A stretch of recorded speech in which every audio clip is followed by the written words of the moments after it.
The fourth and final season of What's the Biz is brought to you by our amazing sponsors and the support of viewers like you. Thank you.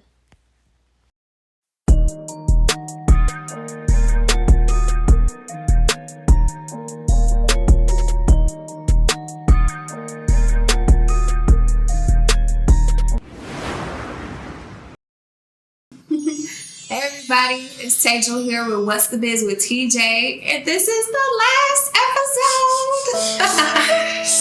Season finale. Yes, series finale, season's finale, a closing of a beautiful chapter. So here are some beautiful people that I want you guys to meet. If you want to start introducing yourselves. Hey everybody, my name is Samara Poe. I've been the lead editor on the What's the Biz team for these past couple of years. And I can't believe that everything is, just kind of coming to a close. I love all things media production, and I'm really excited for this episode. I love you, Tejal. I want to start that. My name is Gina Perry.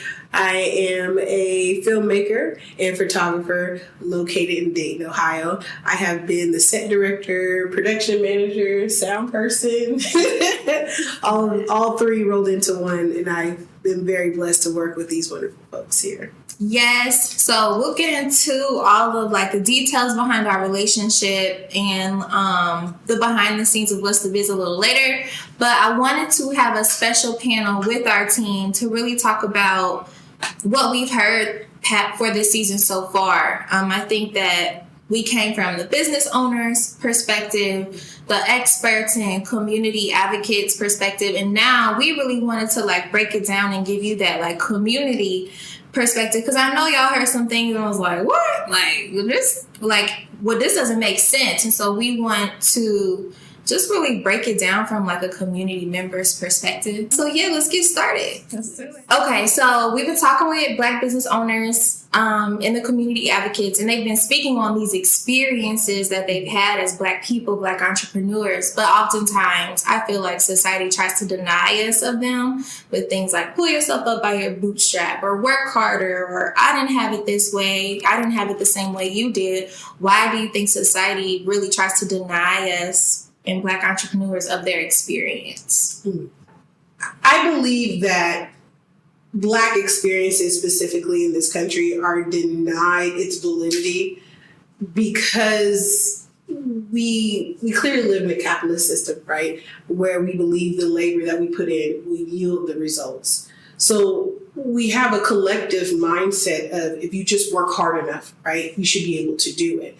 So when we hear folks speak on discrimination, from redlining to not having capital, not having the assets, folks will say ask family and friends, but the majority of the Black community in this country are lower poverty, working class, where our resources being pulled towards rent, food. So we can't always rely on friends and family. So I think the traditional routes that a lot of other groups are able to rely on to be able to start their business, to maintain it, Black folks historically have just been gate-kept out of those specific lanes. So when we hear about these experiences, it's kind of just like, here we go again, this lack of empathy combined with this type of blissful ignorance almost, just like, well, I did it. I started with my grandfather, this and the third. It's more of a dismissive attitude.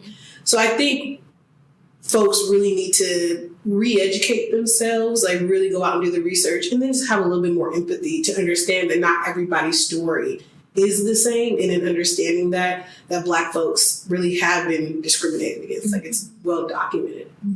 And I think to your point too, when we look at even what's happening right now, in places like Florida where rights are being pulled back and Supreme Court pulling back on affirmative action and, these things, these laws, these structures that have been put into place for, us to get that, not a head start, but to get our 400 years back, right? Yes. I feel like because of the time that we're currently living in, well, you know, we have a lot of people who go, well, it wasn't me. I wasn't the one who did it to you, you know. That is starting to really obviously make an impact on the culture that we're living in today. Well, it wasn't me, so you must be good now. I'm good, so you must be good now. And so I feel like that kind of, that mindset is obviously more pervasive than we thought it was. Because to strike things away like affirmative action, like, that's wild. Yeah. That's wild, but it's happening like right now, and that's just crazy. Yeah. How do you guys feel like these experiences that we talked about affects the Black economy? So I feel like there's a huge gap, right, in education. I feel like because of, you know, us not having, first of all, us coming here not even being seen as human beings, right? That's number one. They already got a head start on what this capitalistic system is, on, you know, how the wealthy make money. We outsource and we give the labor to somebody else while we sit in the top, right? We don't have those experiences, and we don't have that education of how things are run, right? So now when it comes to like our finances and what we see in the Black economy, we're learning how to make money, right? We're seeing some of, you know, more Black millionaires, right, coming out of, you know, all of these new things out of the internet, out of creating culture. But here's the thing. It's one thing to be able to make money, but it's another thing to have financial IQ. We're making the money now, right? And that's only some of us. We're making the money, but we still don't know how to manage it. We don't know how to reinvest it. We don't know how to build legacy. And so we just still have that setback. I think all of this is compounding, and it's going to collapse. I've been predicting that. Any economist will agree with me. And I think within the Black economy, a lot of the root issues is understanding that we know this system exploits our labor and was never built for us to win. Yet we actively try to conform and enter this economy just to support a quality of life. Mm-hmm. Okay, like you said, children, going grocery shopping, these things that are normal, right, for anyone to survive. And I think within the Black economy, we yet again have to be the trendsetters, but it always comes at the sacrifices that we've already made. Mm-hmm. So I think within the Black economy, what we should be doing is being able to support folks who may not be entrepreneurs. I'm a firm believer in a adamant anti-capitalist. I am. But I believe not everybody wants to be an entrepreneur, right? And we need to be able to provide services to folks who don't want to do that so that they can support these businesses, that the folks who want to be entrepreneurs can actually success, who are building that, they can support that. And then we need to figure out a way to recycle that wealth that doesn't reinforce the very exploitative tendencies of the economy that we're currently surviving under. So I think within the Black community, absolutely correct. Like, we do need the financial IQ. We've been, like I said before, gatekept from all this information. If it wasn't for my father, hi Dad. If it wasn't for my dad, he's a financial counselor, a Black man that I learned since age of 7. All these buzzwords, financial literacy, investments, all that. I know all of that. I knew it at a very young age. And because I had that educational advantage, and because I went to private schooling, right, I had a leg up in understanding how to leave a legacy for myself personally, but not enough understanding of how external systems would still block me from being able to be successful, even though I had the private education, graduated, got accepted at Howard, got accepted to schools. I had all that privilege, right? But I still didn't know how to use that privilege in a system that still says it's not enough. And I think a lot of folks, when we're talking about Black economy, especially we have Black millionaires, we have celebrities and folks who have the capital, that we really need to start thinking about different ways we can do economy that exists outside of capitalism while still being able to take care of our own. I'm actually in this economics for emancipation class right now, and it's teaching us about the definition of America's or the United States version of the economy, but what it actually means and how to actually like take yourself out of it through collaboration and cooperation. But that's kind of what the Black businesses spoke on when I interviewed them. Like when I first came up with this season 4 of What's the Biz, it was like, okay, we're going to see how resources can like support more. But when I got into conversations with the Black business owners, they were just really like, they're there, but we want to figure out how we can support each other more. And I think that, like you said, kind of pulls away from that capitalistic mindset, because a lot of times they're thinking about I in a capitalistic society, but I see a transformation in the Black economy and Black businesses where they're like, this really isn't working and it's not sustainable. How can we come together and help each other out? Yeah, absolutely. Okay. Looks like we should do a season 5. Drop a comment below. Listen, the View, we're the new View, okay? Hey, period. I like that. I'm totally going to do another show. I would love to do something like that. So as far as the solutions, here are a few of the solutions that the Black business owners came up with. Mm-hmm. They said a Black business coalition, or like a law group, cooperatives, trusting one another, and better communication. What struggles do you feel like we should address before or while doing these things? Like building a Black coalition. What struggles should we address so that Black coalition can last to infinity and beyond and not 10, 20 years and break down, you know? Mm-hmm. I think that starting with one of the things that was in there, the trust, right? Trusting one another and building back that collective trust that we don't have with one another. But I think that it goes even deeper than just like a surface level trust, because then we have to look at how do we actually perform as businesses? You know, how do we show up for one another? And if you look at a lot of Black owned businesses, we do have to have a lot of empathy with one another, but that can still lead to like a distrust, because it's like, you know, I understand that you're going through stuff, right? And as a Black person, I'm going through stuff too. So it's like, sis, I get it, but also I gotta meet this deadline. So what are we gonna do? Mm-hmm. And so I think there's a level of empathy that we all have with one another. But I think with having so much empathy with one another, we also go back to, but I need what I need when I need it in order for my business to be successful so that I can continue to support you, right? And so it's like, how do we balance that? How do we balance empathy and how do we also balance, trust? That's something that I think nothing else, if we don't have that foundation of what that looks like, and like a collective agreement of what that looks like, the foundation isn't solid. Mm-hmm.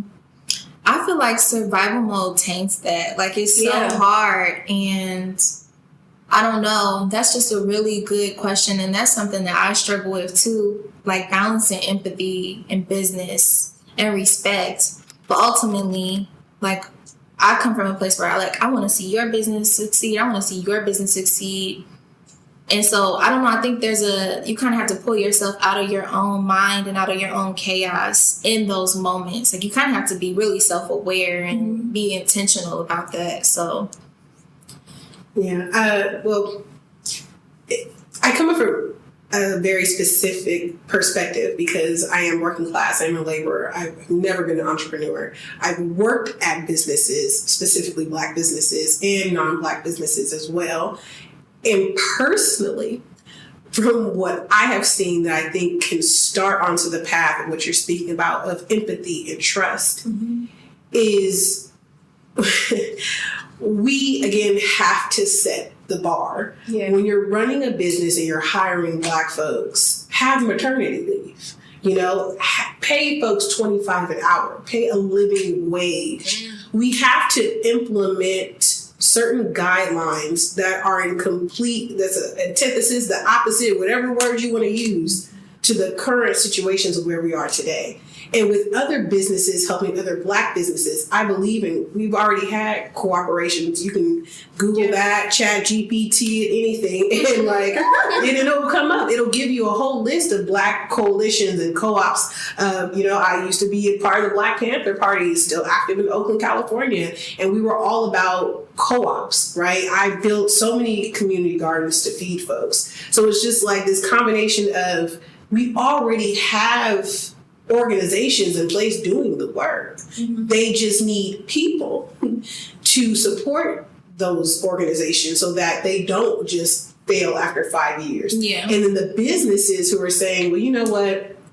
I want to work with other businesses. I want to keep that empathy and trust. Again, you don't need to reinvent the wheel. Mm-hmm. We just need to make sure that folks can actually survive. Mm-hmm. I don't think it's an issue about Black people making money.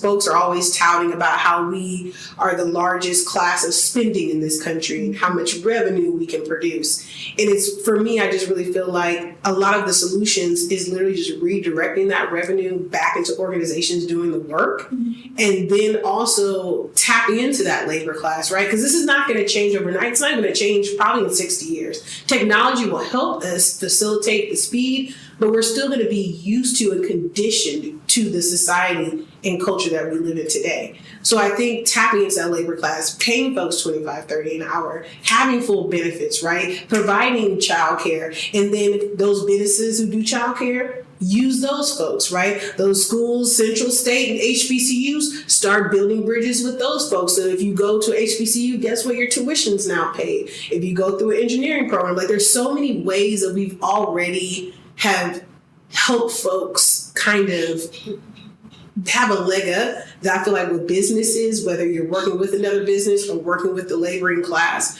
there's already ways we can sit up here and really like submit those solutions. I feel like it could take less than 60 years if we wanted to. Like when I went to visit Spain, Bilbao, Spain, they wanted to change their community from more of like an industrial to an arts. I guess their thing were boats, and so they built their city around the river, and the boats are starting to pollute the river, and it was just like not something that the people in that community wanted anymore. So they worked together alongside a political party in Bilbao, which is a totally different system, but just like speaking to the power of organization. Absolutely. And not how fast, but how it could really change things. It took them 20 years to go from industrial boat, messing up the river, to like more centered around creative and arts and food, and changing the direction of the way that their community made money. Mm-hmm. So I mean, we all have kids, we all are moms,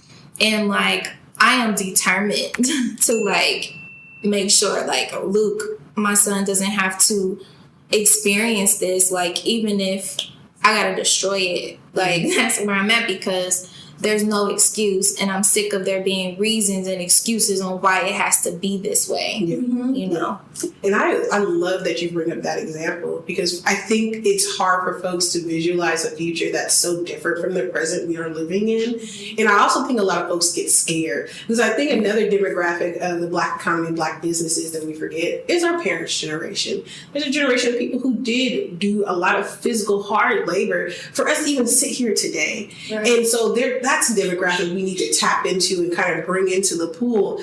And I feel like once we start being able to shift, like how that specific example shift from, well, we usually rely on hard work and mass cuts and all these things, to start shifting and get folks to be comfortable with that, right? It doesn't mean we're doing less work. We're just changing how we work, so we can bring people in and really just amplify that. And eventually, as always, other folks who aren't just specifically a part of the African and Black diaspora will start to come around, and then it'll just expand even more. But I really do like that example. Like you said, within 20 years, like absolutely, there's no reason why it needs to take so long, except for by design. So. By design. Absolutely. And I wanted to pose a question to you both as well. When it comes to, right, like what these Black business owners are seeking and these entrepreneurs are seeking is like those coalitions and stuff, right?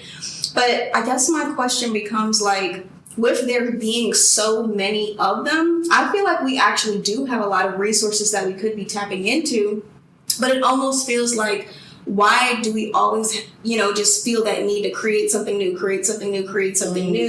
versus tapping into what already exists? Because, those organizations can't grow. We can't grow if we're constantly, what's new. How do is there a world where we can convince more of those places to just join their efforts like permanently? Mm-hmm. Is there, like, what does that look like? Otherwise, I feel like we don't have enough. Let's create new. When that isn't the reality. I think talking to our elders too. Like, I feel like in Dayton specifically, hopefully this is happening in y'all other cities, mm-hmm. but we're really getting connected with the elders. So I think simply asking, like, Mama Nazipo, do you know about any Black coalitions in Dayton that were started? What happened to them? Are there things happening now? Kind of just like, I guess, doing that verbal research, community research too, to figure out the past of these things and like now, and then kind of co-creating the future with each other. So one thing that I was really kind of like struggling with in the conversations with the community advocates was just like, we got to give people umpteen thousand chances. Like, we can't sit up here and not be able to forgive our brother. But for me, I was like, some people, shouldn't be forgiven. Like, there are things that happen that are just like, nah, I can't work with you anymore, or I can't communicate with you anymore, but I'm not going to blacklist you. I'm not going to talk crazy about you to someone or things like that.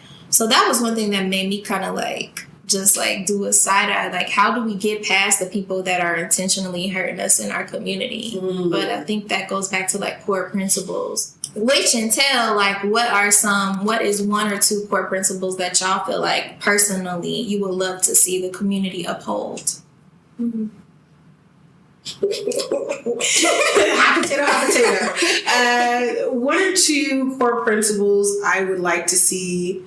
A core principle of putting the needs of the many above the few. And I say that's a very controversial, but I mean it as shifting the mindset of individualism. There is a lot of like how you say it in business, but if we shift to co-ops, understanding that when we feed the neighborhood, we are helping other folks.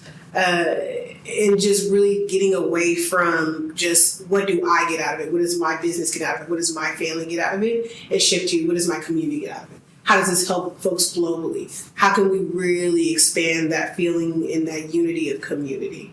The second one would be understanding how every individual action comes together to affect everything around us. I think we should keep in mind climate sustainability. It gets too hot, we can't grow our own food. Microplastics are already in our system, right? If we keep using plastics and all this, we're messing up the fish that we can't eat. Vegans, so we're messing up the soil, right? Exactly. But again, it's really understanding that we are individuals, but we are a collection of individuals, and everything we do affects each other and the things around us. Can healing be a core principle? Mm-hmm. Absolutely. I think that healing, I think there's so much trauma, right? And trauma that will continue to live through our bloodlines. PTSD is genetic, right? So when we're talking about even having this conversations, there's things that are going through each of our bodies right now. Certain aspects of the Black experience that give us anxiety of, wanting to succeed in a system that wasn't built for us. Walking outside and not knowing, like, what does this person think about me? Like, I'm just existing, but this person might actually want to harm me. Like, I think that healing is just going to be so key, especially when we've been so set back by a country that is hell-bent on seeing us fail, that wants to ensure that the culture that they do uplift is slices of the culture that maybe we don't need, right, to be uplifted, and shown in a positive light when we know it's more destructive to our community than uplifting. And I think that, therapy, group therapy too, as a resource would be something that's just huge. We need to be able to have these sessions that lead us through, just conversations that are even bigger than this. Leaders who can talk to a room But it is a therapy session. Like, let's heal this collective trauma that we have, and let's do it in groups, and then let's make it bigger, and let's make that bigger. And I think that when it comes to, this healing, there's so many things that we don't even know that we need healing from. And it becomes very spiritual as well. Like, what right now is weighing heavy on my spirit? What did my ancestors have to go through, right, for me to even stand where I am right now? All of these things need to be brought to the forefront. Otherwise, I feel like, again, that foundation is going to be very cracked, very shaky, and we're going to continue to build, and apply pressure to a foundation that's this thin. I feel like for me, my core principle is like mediation. Like, we have to just have mediation and direct communication, because I just think that is just really important. And then as we collaborate and co-create together, there's always going to be some tension or something that happens, but just really having the opportunity to talk things through and to get things off your chest without it escalating or without ghosting or passivity. Is that a word? Okay. But I think that, like, those things are important to me, and I can't be in a community where, like, I can be, but it wouldn't be fun. Like, where there's just passiveness. Like, that is just not. And it's like accountability, passiveness. But I would love accountability and direct, communication about issues. I think both of those will work very well, especially with the healing aspect. I think I'll just piggyback real fast. I'm glad you brought that up, because for me, there's a lot of divisiveness within the Black community, and not all Black identities are valued and are allowed to exist, because, like you said, folks want to just cookie cutter out certain identities to uplift, right? And I think healing is a huge part of that, because we leave so many of our brothers and sisters behind because they're gay or they're not tall enough or this or that. And it's like, we don't have the room for that. We have mediation as well, like you said, and direct communication to be able to call out folks, because you can have some leaders that are wolves in sheep's clothing. You know what I mean? So I just snaps, ladies. Like, I completely agree. I feel like all of this sounds so beautiful and it could come true, but it's like, how do we get people to actually move? And I feel like we are. Like, I feel like our generation, this season, we're all like in a space of where we want to move on, and whoever doesn't want to heal, whoever doesn't want to communicate, whoever doesn't want to, what was yours again? Mine was sustainability. Whoever doesn't want to recycle.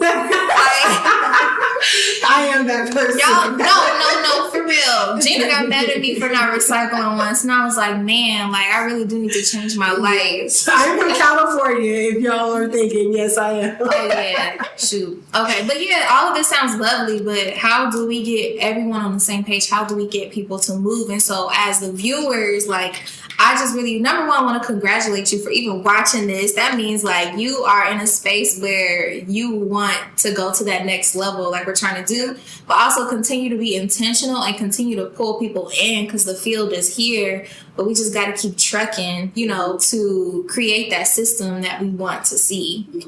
So as we talk about solutions, one of the solutions from the conversations that came up was creating our own system and, like, leaving this one behind. Why do you guys think it's so important to create our own system? And how can we make sure that it's like a reciprocal relationship between the consumer and the entrepreneur, Well, I think that, it's just important to be able to create our own system, because if we look at the system that's currently in place, right, with capitalism and all of these tax things and the financial, all of the things, right, are, when we look at the wealthy, right, and we look at people who are on top, it doesn't matter what's happening in the economy. It doesn't matter what laws are being passed and changed. The people who are wealthy and who have access to education will always find a way to beat the system. They will always find a way to, find the loopholes to make sure that they can still maintain the most amount of wealth possible, right? So that still leaves the people who are in the lower classes and the middle class with the responsibility of upholding the system anyway. So who we're trying sometimes to get to, kind of lend a hand, and we're looking at the wealthy to, kind of save us sometimes, and the government to try to save us sometimes. It's kind of like, even when they put these laws into place, they're still going to find a way to not really be held responsible for what's happening. So it's still going to fall on our own backs. So if we want to change the system and change like what's happening to us, like we got to exit what's currently happening, because they'll always find a way around it. We've covered a lot in this interview with systems and the historical relevance of capitalism, its legacy. Mm-hmm. I am a firm believer that it's gonna be it's gonna be something that happens concurrently. Mm-hmm. Let me break that down. So basically, we're gonna have to work within the system while exiting the system. Yes. And so, for me, it's less about creating something new and more so just helping folks transition into a space that fosters that type of change. Because again, it's hard to visualize that type of future when everything that builds the future is based off of what we are today.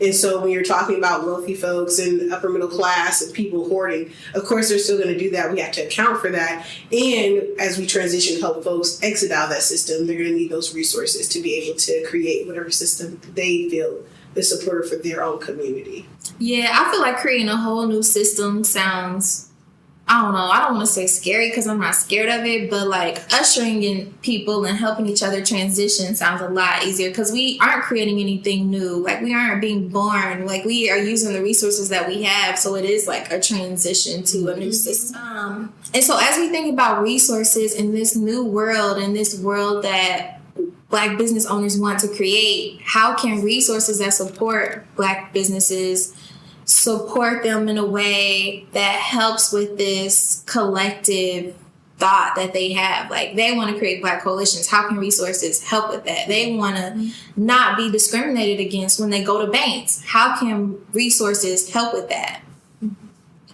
I will say first, with the elders and older folks, they cannot be afraid of innovation. They cannot be afraid of technology. There's a lot of fear mongering and propaganda that's current that is very dangerous and very toxic.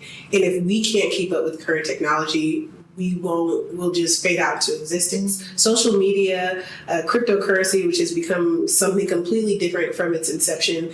There's so many innovative ways that are already on the precipice and we're already engaging in it, that I think innovation is key. So I firmly believe that it really needs to be innovation and also just making sure the resources go where they're supposed to go. Ooh, and on that note right there, I've been in, I'm not gonna name no names, right? But, been in some of the spaces where it's just like, the resources, it goes back to that trust factor. It's like the resources end up being given to us, right? But then we just have some of those corrupt people, that don't distribute the resources how they should. And, ends up hurting everybody else at the bottom because this person at the top is trying to survive, right, in this system. So they kind of like step on people along the way. They become gatekeepers themselves. They become gatekeepers themselves. So that's one point. But then also, when it comes to these people who do actually have the resources to support and to aid us, really applying that pressure, like put that money where your mouth is. I know how much you make. I've seen it on paper. I went on the internet. I looked up your net worth, right, as a business. You giving me this $1,000 really doesn't help. It really doesn't help. Like you want to give this $1,000, right? But that's just to say, well, I support Black-owned businesses. Look, I've put their logo on my site. It's more than that. I think the budget tells the story. Pay other people to do that stuff or like bring that down and increase their stuff, So it's like when you look at resources in their budget, that is going to tell the story. I feel like if 75% of your money is going towards, working or whatever, and 25 is only going to Black business owners, you got to refigure something out because that's not doable. So what do y'all feel like is the next step? We've talked about all these things. How can you and me, how can we like take this and go to that next step? I will say I feel like the next step is following and supporting shopblackbizdayton.com. Shatan Davis is the owner and creator of Shop Black Biz Dayton, and it's a platform that Gina was just talking about where Black-owned businesses are in one space. I'm Shatan Denis, CEO of Shop Black Biz, B-I-Z, Dayton.com. It is Dayton's Black pages for Black businesses. And I'm also the CEO of Grant Source. And you can find me at grantsourceconsulting.com or Grant Source. And for Shop Black Biz Dayton, you can find us on all social medias, Facebook, TikTok, Instagram, Shop Black Biz Dayton. The truth. Shatan is working, and her team is working to just bring that to life, and I think that is not the start, but a really big push for how we move forward with strengthening the Black economy. What about you, Gina? Because you're not about to do hot potato. I'm always going to look at you first. From personal experience as someone who's worked in Black businesses, I really feel that Black businesses, how do I say this without being shady? Black businesses really need to invest in their community on every level possible. Like I said, from childcare to community issues. If a Black business were to show up at a community meeting with your fellow politicians that we all voted for and said, there's no bus systems for these high school students and my employees have high school students and it's affecting their attendance at my job, you need to do something about it. That is what I want to see. I want to see Black business owners using their capital, using the resources they have to physically show up and apply that pressure on politicians, promote policies, just really be about it like how you're saying, because that's really important. Another thing for me, I'll die on this hill, innovation and technology. Social media is not the boogeyman we all think it is. We have the opportunity to connect a global diaspora and then to inspire other marginalized groups who endure the same, if not worse, conditions that we're currently experiencing as Black folks in America specifically.